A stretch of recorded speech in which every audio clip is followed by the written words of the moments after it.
Hi friends, loan tech சேனலுக்கு உங்களை நான் வெல்கம் பண்ணுறேன். இன்னைக்கு இந்த வீடியோவில் எந்த ஒரு பேங்கிங் ப்ராடக்ட் பற்றி நம்ம தெரிஞ்சுக்க போகிறோம் அப்படின்னு பார்த்தீங்கன்னா, என்னோட சிபில் ஸ்கோர் 550 தான் இருக்கு மேடம். கோவிட் டைமில் நான் 2-3 கிரெடிட் கார்டை பேமெண்ட் பண்ணாமல் இருந்து ஒரு 2 வருஷத்துக்கு முன்னாடி தான் செட்டில்மெண்ட் பண்ணேன். போன வருஷம் தான் மேடம் செட்டில்மெண்ட் பண்ணேன். இப்போ என்னோட சிபில் ஸ்கோர் ரொம்ப கம்மியாக இருக்கு மேடம். அதனால எனக்கு எங்கே பர்சனல் லோன் அப்ளை பண்ணாலும் லோன் வந்து ரிஜெக்ட் ஆகுது. என்னோட சிபில் ஸ்கோரை நான் இன்க்ரீஸ் பண்ணுறதுக்கு எதனா ஐடியா இருக்கா? இந்த மாதிரி கண்டினியூஸாக நம்மளோட சேனலுக்கு டெய்லியுமே ஒரு 20 கால்ல இருந்து 25 கால் 30 கால் கிட்ட நம்மளுக்கு வந்து கண்டினியூஸா இந்த மாதிரி டீஃபால்ட் பண்ணிட்டேன் மேடம். கோவிட் டைம்ல கார்டு செட்டில்மெண்ட் பண்ணிட்டேன். லாஸ்ட் இயர் தான் நான் செட்டில்மெண்ட் பண்ணேன். 2-3 வருஷத்துக்கு முன்னாடி என்னால பேமெண்ட் பண்ண முடியாம இப்பதான் நான் கிளியர் பண்ணேன் அப்படின்ற மாதிரி நிறைய பேர் கால் பண்ணி லோன் கிடைக்க மாட்டேங்குது, இதுக்கு ஒரு சொல்யூஷன் சொல்லுங்க அப்படின்ற மாதிரி கேக்குறீங்க.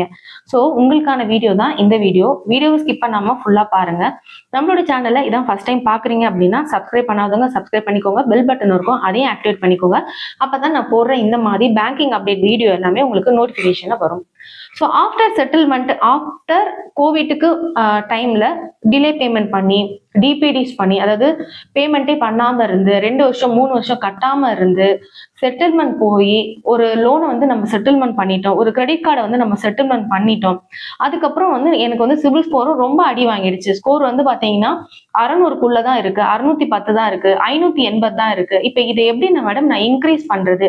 இன்க்ரீஸ் பண்ணிட்டு நான் எப்படி வந்து ஒரு ட்ராக்கை வந்து கொண்டு வந்து பேங்க்ல எப்படி நான் பர்சனல் லோன் வாங்குறது? எல்லாருமே வந்து சிபில் ஸ்கோரை ப்ராப்பரா மெயின்டைன் பண்றது என்ன ஒரு ரீசனுக்காக அப்படின்னா, மிடில் கிளாஸ்ல இருக்கவங்க எல்லாருமே பேஸ்ட் ஆன் ஒரு பர்சனல் லோனை, ஒரு பேங்கிங் லோனை நம்பிதான் நம்ம எல்லாருமே நம்மளோட லைஃப்ல ஒரு அடுத்த கட்டத்துக்கு போறதுக்கு பேங்க் லோனை மட்டும்தான் நம்ம யூஸ் பண்ணிக்கிறோம். ஒரு வீடு வாங்கினாலும் சரி, ஒரு கார் வாங்கணும்னாலும் சரி, என்ன ஒரு சின்ன ஒரு மொபைல் வாங்கணும்னாலும் சரி, நம்ம பேங்க் அப்ரோச் பண்ணி அது மூலமா தான் நம்ம லைஃப்ல இருந்து ஒரு ஸ்டெப்ல இருந்து அடுத்த ஸ்டெப் போறதுக்கு நம்மளுக்கு வந்து மிடில் கிளாஸ்ல இருக்கிறவங்களுக்கு அது ஹெல்ப்பா இருக்கு. ஸோ அப்படி இருக்கிறப்போ நம்ம வந்து நம்மளோட சிபில் ஸ்கோரை ப்ராப்பரா மெயின்டைன் பண்ணா மட்டும்தான் நம்மளோட வாழ்வாதாரத்தை நம்ம வந்து மாற்ற முடியுன்றதுதான் ஃபேக்ட். ஸோ அப்போ நம்ம இந்த சிபில் ஸ்கோரை ஒரு கோவிட் டைம்ல எல்லாரோட சுச்சுவேஷனும் அந்த மாதிரி இருந்தது. பட் அதுக்கப்புறமா வந்து என்னோட சுச்சுவேஷன் மாறினதுக்கு அப்புறம் நான் இப்போ செட்டில்மெண்ட் பண்ணிட்டேன். பட் ஆனால் இருந்தாலுமே லோன்ன்ற ஒரு விஷயம் எனக்கு கிடைக்கவே மாட்டேங்குது. லோன்ன்ற ஒரு விஷயம் எனக்கு வந்து அதுவும் பர்சனல் லோன்ன்றது கிடைக்க மாட்டேங்குது அப்படின்றது தான் நிறைய பேரோட கொஸ்டின். ஸோ இதுக்கு என்ன சொல்யூஷன் அப்படின்னு கேட்டீங்கன்னா, நீங்க எந்த வருஷம் செட்டில்மெண்ட் பண்ணீங்க? இப்போ ஃபார் எக்ஸாம்பிள் வந்து போன வருஷம் தான் செட்டில்மெண்ட் பண்ணியிருக்கேன். நம்ம 2025 எண்டில் இருக்கும். நீங்க 2024 நீங்க செட்டில்மெண்ட் பண்ணிட்டீங்க, 2 கார்டு பண்ணிருக்கீங்க, ஒரு பர்சனல் லோன் பண்ணிருக்கீங்க. அதுக்கப்புறமா உங்களோட சிபில்ல நீங்க என்ன ட்ராக்கை வந்து கிரியேட் பண்ணீங்க அப்படின்றதுதான் நம்மளுக்கு மெயினான பாயிண்ட். இப்போ ஒரு ப்ரீவியஸா ஒரு கஸ்டமர் வந்து டிஃபால்ட் பண்ணிட்டாரு, கார்டு செட்டில்மெண்ட் எடுத்துட்டாரு, ரிட்டர்ன் ஆஃப் எடுத்துட்டாரு, இல்ல அவரோட சிபில்ல சூட் ஃபைல் பண்ணிட்டாங்க, இந்த மாதிரி ஒரு டிஃபால்ட் பண்ணிட்டாரு, சிபில் ஸ்கோரும் கம்மியா இருக்கு. பட் சிபில் நீங்க ஒரு லோன் அப்ரோச் பண்றப்ப ஃபர்ஸ்ட் எடுத்தோன்னே பேங்க்னாலும் சரி, ஃபினான்ஸ்னாலும் சரி, ஆப்னாலும் சரி, நம்மளோட சிபில் ஸ்கோரை தான் ரன் பண்ணி பார்ப்பாங்க. அப்போ ரன் பண்ணி பாக்குறப்போ நீங்க ஆஃப்டர் செட்டில்மெண்ட்டுக்கு அப்புறமா உங்க சிபில்ல என்ன ட்ராக் நீங்க கொண்டு வந்திருக்கீங்கன்றதை தான் பார்ப்பாங்க.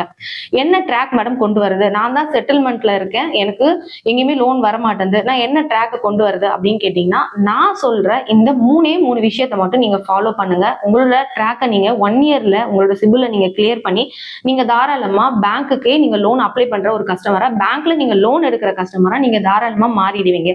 அது என்ன ட்ராக் அப்படின்னு கேட்டீங்கன்னா, ஃபர்ஸ்ட் வந்து பாத்தீங்கன்னா மேஜரா கோல்ட் லோன் எல்லாராலையுமே வந்து கோல்ட் லோன்ன்றது ஒரு 50,000 ரூபாயில இருந்து 1 லட்சம் ரூபாய் வரைக்கும் நம்மளால வந்து கோல்டு போய் பிளட்ஜ் பண்ணி லோன் வாங்க முடியும். ஸோ ஃபர்ஸ்ட் விஷயம் என்ன பண்ணுங்க, நீங்க ஆஃப்டர் செட்டில்மெண்ட்டுக்கு அப்புறம் உடனே போய் லோன் அப்ளை பண்ணாம, லோன் போய் உடனே போயிட்டு எனக்கு லோன் அப்ளை பண்ணி கொடுங்க அப்படின்ற மாதிரி என்கொயரி பண்ணாம நீங்க என்ன பண்ணணும் அப்படின்னு கேட்டீங்கன்னா, ஃபர்ஸ்ட் கோல்டு லோன் எடுக்கணும். ஒரு 50,000 ரூபாயில இருந்து 1 லட்சம் ரூபாய்க்குள்ள ஒரு பேங்க்ல போயிட்டு, பிரைவேட் பேங்கோ ஃபினான்ஸோ இல்ல வந்து பாத்தீங்கன்னா ஒரு கவர்மெண்ட் செக்டார் பேங்கோ இங்க போயிட்டு நீங்க ஒரு கோல்டு லோன் வந்து ஒரு 1 லட்சம் ரூபாய்க்காவது நீங்க எடுத்துட்டு போய் வைக்கணும்.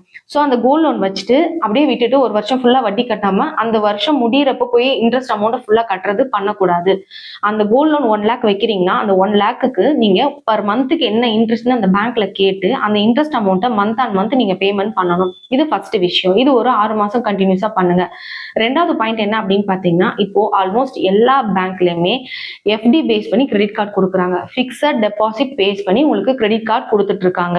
ஸோ ஃபிக்ஸட் டெபாசிட் பேஸ் பண்ணி உங்களுக்கு கிரெடிட் கார்டு எப்படி கொடுக்குறாங்கன்னா, நீங்க ஒரு ஃபிக்ஸட் டெபாசிட் போடணும். அதுக்கு உங்களோட சிபில் ஸ்கோர்லாம் பார்க்க மாட்டாங்க. ஃபிக்ஸட் டெபாசிட்டோட ஸ்டார்டிங் அமௌண்ட் பார்த்தீங்கன்னா 10,000 ரூபாயில இருந்து கிரெடிட் கார்டு கொடுக்குறாங்க. ஸோ நீங்க வந்து ஒரு 25,000க்கு டீசெண்டா ஒரு 25,000க்கு நீங்க என்ன பண்ணுங்க, ஃபிக்ஸட் டெபாசிட் போட்டுட்டு அது பேஸ் பண்ணி ஒரு கிரெடிட் கார்டு வாங்கிக்கோங்க. அந்த கார்டோட லிமிட் 25,000. ஸோ இந்த 25,000 கிரெடிட் கார்டை நீங்க ஒரு 6 மந்த் ப்ராப்பரா யூஸ் பண்ணுங்க. ஒரு 15,000க்கு அந்த கார்டை ஸ்வைப் பண்ணுங்க.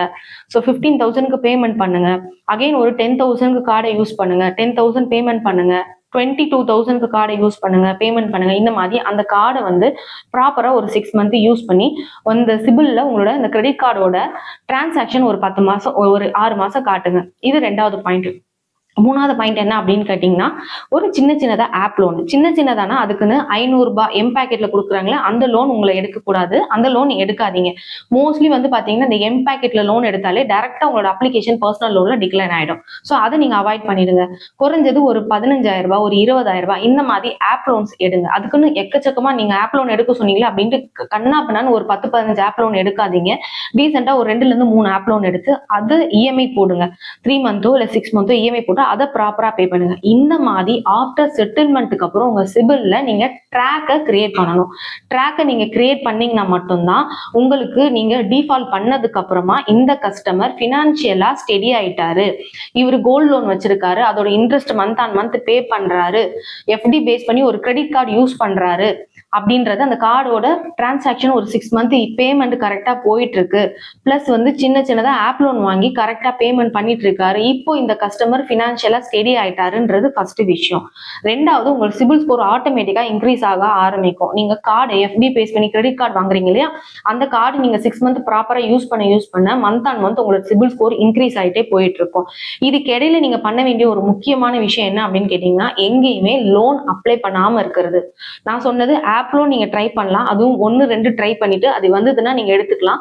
அதுக்குன்னு ஒரேடியா வந்து நீங்க சொன்னீங்களே மேடம் நீங்க ஆப் லோன் எடுக்க சொன்னீங்களா அப்படின்றதுனால ஒரு 20 இடத்துல ஆப் லோன் போட்டுறாதீங்க. இருக்கிற 500 ஸ்கோரும் இன்னும் கம்மியா போயிடும்.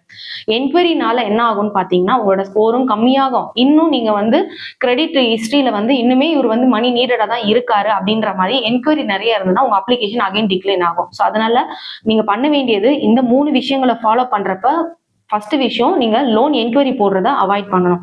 இந்த 3 விஷயங்களை ஃபாலோ பண்ணிட்டு கரெக்டா 6 மாசத்துக்கு அப்புறம் உங்க சிபில் ரிப்போர்ட் எடுத்து பாருங்க. நீங்க இருந்த லோன் சிபில் ஸ்கோரை விட கண்டிப்பா பாயிண்ட்ஸ் இன்க்ரீஸ் ஆயிருக்கும். உங்களுக்கு சிபில்ல ஒரு ட்ராக் கிரியேட் ஆகும். ஸோ இந்த விஷயத்த நீங்க ஃபாலோ பண்ணாம செட்டில்மெண்ட் எடுத்துட்டு டைரக்டா நீங்க லோன் எங்க அப்ளை பண்ணாலும் கண்டிப்பா லோன் கிடைக்காது. ப்ரீ அப்ரூவ் லோனும் கிடைக்காது. எந்த லோனுமே உங்களுக்கு பர்சனல் லோனை பொறுத்த வரைக்கும் கிடைக்காது. கார் லோன் கிடைக்கும், ஏன்னா அது செக்யூர் லோன். நீங்க பேமெண்ட் பண்ணலன்னா காரை தூக்கிட்டு போயிடுவாங்க, அதனால கார் லோன் கிடைக்கும். ஹோம் லோன் கிடைக்கும், home loan secure loan, so அதுவும் கிடைக்கும். உங்களுக்கு கோல்டு லோன் கொடுப்பாங்க, அதுவும் செக்யூர் லோனு. ஸோ இந்த மாதிரி செக்யூர் லோன் தவிர்த்து அன்செக்யூர் லோன், பர்சனல் லோன் அப்படின்னு நீங்க வரணும்னா நான் சொன்ன இந்த 3 விஷயங்களை 6 மாசம் நீங்க பண்ணதுக்கு அப்புறம் ட்ராக்கை கிரியேட் பண்ணதுக்கு அப்புறம் மட்டும்தான் நீங்க லோன் அப்ளை பண்ண முடியும். இது தவிர்த்து நீங்க வந்து கட்டாம இருக்கு, இன்னுமே எனக்கு வந்து இன்னும் நிறைய கஸ்டமர்ஸ், இன்னும் ஒரு சில கஸ்டமர், இப்ப நான் சொன்னது ஒரு விதமான கஸ்டமர், செட்டில்மெண்ட் பண்ணிட்டேன் மேடம், என்ஓசி வாங்கிட்டேன், இப்ப லோன் எனக்கு பண்ணி கொடுங்கன்னு கேட்டு வர கஸ்டமர் ஒரு 20ல இருந்து 25 பேர். ஒரு சிலர் பாத்தீங்கன்னா லோனே நான் வந்து பேமெண்ட்டே இன்னும் பண்ணல மேடம், எனக்கு ஓவர் டியூ இருக்கு, லோன் பண்ணி கொடுக்கமா, சத்தியமா லோன் பண்ண மாட்டாங்க. ஓவர் டியூ இருந்ததுன்னா நீங்க ஆல்ரெடி வாங்கின லோனே பேமெண்ட் பண்ணாம இருக்கிறப்போ புதுசா உங்களுக்கு எங்கேயுமே லோன் தர மாட்டாங்க, யாருமே கொடுக்க மாட்டாங்க. ஓவர் டியூ இருக்கக்கூடாது, சிபில்ல வந்து டிலே பேமெண்ட் இருக்கக்கூடாது, லைவ் லோன்ல வந்து பாத்தீங்கன்னா பவுன்சஸ் இருக்கக்கூடாது. லாஸ்ட் 6 மந்த்ல பவுன்சஸ் இருந்தா எங்கேயுமே லோன் ப்ராசஸ் பண்ண மாட்டாங்க. ஒரு மாசத்துல வந்து பாத்தீங்கன்னா கிட்டத்தட்ட 10 இடத்துல லோன் என்கொயரி பண்றது, எக்கச்சக்கமா லோன் அப்ளை பண்றது. ஸோ கேட்டா எனக்கே தெரியாது மேடம், யார்கிட்டயும் நான் டாக்குமெண்ட் கொடுத்தேன், அவங்க ஒரே டைம்ல எனக்கு எல்லா இடத்துலயும் லாகின் பண்ணி இந்த மாதிரி பண்ணிட்டாங்க. ஸோ இதெல்லாமே அக்செப்டே பண்ண மாட்டாங்க. எல்லாமே உங்களோட பொறுப்பு, உங்களோட கையில தான் இருக்கு. ஸோ நான் சொன்ன இந்த விஷயங்களை நீங்க ஃபாலோ பண்ணீங்க அப்படின்னா நீங்க தாராளமா 6 மந்த்ல சிபில் டிஃபால்ட்ல இருந்து நீங்க தாராளமா ஒரு லோனு நீங்க வந்து பேங்க் சைட்லயும் எடுக்கலாம், பினான்ஸ் சைட்லயும் எடுக்கலாம். ஸோ நீங்க பினான்ஸ் சைட்ல எடுக்கிற மாதிரி இருந்தா அந்த லோனோட இஎம்ஐ 6 மாசம் கட்டிட்டு கூட நீங்க பேங்க்குக்கு கன்வர்ஷன் பண்ணிக்கலாம். ஸோ இது ரிலேட்டடா உங்களுக்கு எதனா டவுட் இருக்கு அப்படின்னா நீங்க தாராளமா லோன் டெக் கான்டாக்ட் பண்ணி உங்களோட கிளாரிபிகேஷனை நீங்க கிளியர் பண்ணிக்கலாம். So thank you, support our channel. Thank you.